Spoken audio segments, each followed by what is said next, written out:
Hi everyone, welcome back to my channel. Today we're going to talk about surf lingo. There's a lot of do's and don'ts. We'll talk about the words for surf etiquette, but we're not going to talk about surf etiquette today.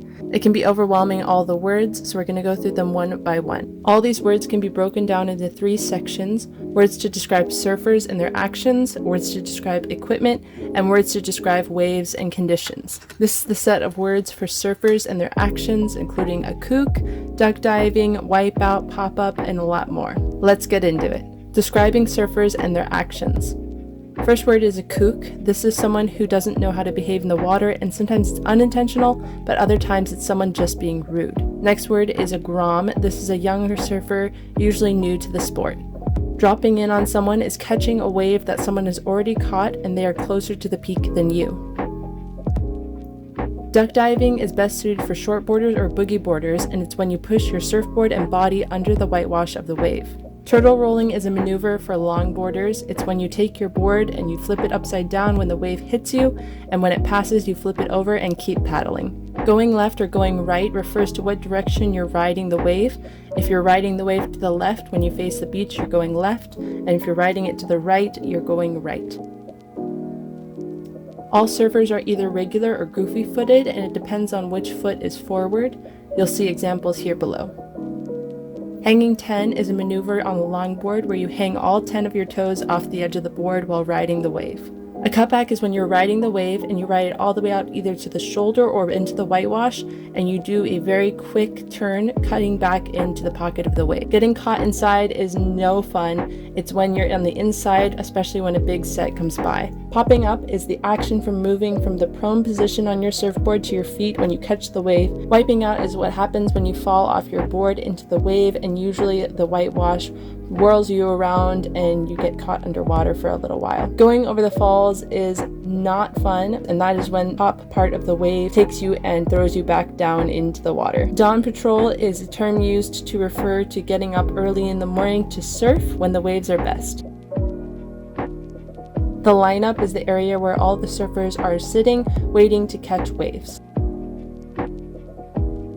Stoked is the feeling that you get when you first catch your first wave, or when you're excited to surf, and it's a feeling you'll never forget. Next, we'll be describing surf equipment. These are some of the words used for the different surfboards, different tools that you use out in the water. A quiver is the collection of surfboards that a surfer owns. A leash is what attaches to your ankle, and the other end attaches to your board, keeping your board from flying and getting tumbled in the waves. A shortboard is a type of surfboard, usually shorter than most boards, and it's used to catch steeper, faster waves. A fish is just slightly bigger than a shortboard, but it is a lot thicker and a lot wider and has a lot more leaders, often with a swallowtail.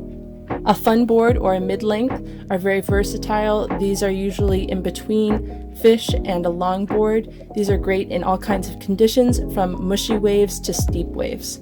Longboards are really big boards. Sometimes they're fiberglass and sometimes they're foamy. These are the best boards for a beginner to start using, especially a foam board. If you're interested in learning more in depth about the different kinds of surfboards, check out the video linked above to hear more about how to choose the right board for your skill level. A ding is what happens when your surfboard hits a rock or the bottom, or if you drop it. These need to be repaired as soon as possible. If you're in a pinch and you're in the middle of a surf session, you can temporarily use some of the wax on your board to fill in the hole, but as soon as you get out of the water and back home, these should be if they're not repaired, your board will start taking in water, and the next time you surf, it'll start sinking. At a later time, I'll have a video talking in depth about how you can repair a ding yourself at home without having to pay for a shop to repair it for you. A rash guard is a shirt worn over your swimsuit. These are really great for protecting your skin from the sun and from getting sunburned. There are several different varieties of wax that you can use.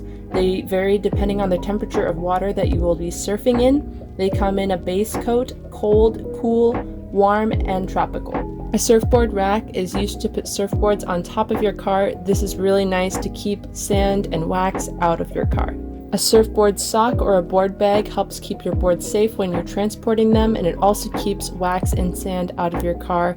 If you will be surfing in water below 68 degrees, I would highly recommend that you get a wetsuit. This is insulated and it helps keep your body warm. If you'll be surfing in water below 58 degrees, it's also recommended that you get booties. These are shoes that you can surf in that are also insulated with the same fabric that a wetsuit has. I love using my poncho when I'm changing on the go, and I would highly recommend getting one because it is such a pain to try to find a place to change without getting everything wet. The next set of words are for describing waves and the conditions. These words include sets, green waves, a swell period, on and offshore breezes, impact zone, closeouts, and more. Sets are several larger, more consistent, clean waves that come every several minutes. A lull is a period between the sets where the waves are not rolling in as clean and they're usually smaller. This is the time that you want to be paddling out, especially if the surf is bigger. The white water is the part of the wave that's already crashed and it looks foamy as it rolls to shore. This is where a lot of beginners catch their first wave. A green wave is a wave that is peeling so that you can ride it along as it breaks. A swell period is the amount of time between set waves, such as these two waves here. Usually the longer the time between the waves, the cleaner and the more rideable those waves will be. Offshore breeze refers to the wind blowing from land out to sea. This makes the waves often clean and more rideable. When the wind is blowing onshore, it usually makes the waves choppy and less rideable. This is when it is blowing from the sea to the land. The pocket of the wave refers to the spot between whitewash and the shoulder. This is where you want to be surfing most of the time. Getting barreled is every surfer's dream. This is when the wave starts to crash over you and you are inside the wave. Being in the impact zone is basically every surfer's nightmare. This is where you are stuck right where the waves are crashing, usually right on top of your head. The shoulder refers to the part of the wave that has not broken yet down the line. A closeout is a wave that has no defined shoulder and usually it'll just crash and close out on itself. Shore break is waves that hit right on the shore, often resulting in closeouts and a smash. To look for examples of this, just check out the wedge on YouTube and you'll find it. Overhead is referring to the size of the waves, usually when they're over 6 feet. Ankle flappers are basically tiny waves. Blown out means that the conditions are usually pretty all over the place, choppy, hard to ride, and closeouts, and it often happens on windy days, early afternoon, or if it's really stormy. The face of the wave refers to the part of the wave that a surfer is riding. This is usually the spot where the pocket and the shoulder of the wave are. Thank you so much for watching this video. If you liked it, please like it down below, comment if you have any questions or comments, and subscribe down below for more videos on how to progress your surfing. I'll see you in the next video.